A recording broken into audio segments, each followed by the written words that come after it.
أهلا بكم يا أصدقائي وحلقة جديدة من المسلسل الناجح المؤسس عثمان.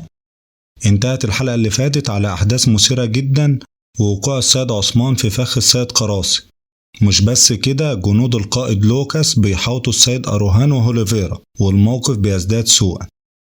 يا ترى السيد عثمان هيتصرف ازاي في فخ السيد قراصي وازاي هيتخلص من المأزق ده؟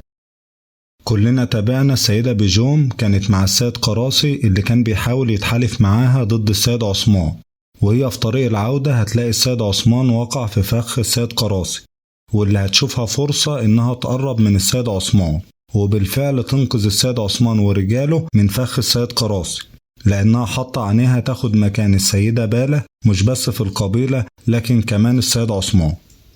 من ناحية تانية، ازاي أروهان وهوليفيرا هيخرجوا من المأزق ده؟ احنا لسه معرفناش مصير جنود أروهان، وهل هيقدروا يتخلصوا من مطاردة جنود القائد لوكاس ويلحقوا بأروهان وهوليفيرا، ويكون ألباي له دور كبير في إنقاذ هوليفيرا وأروهان وتبدأ من بعدها شرارة الحب ما بين ألباي وفاطمة؟ ده احتمال وارد جدا.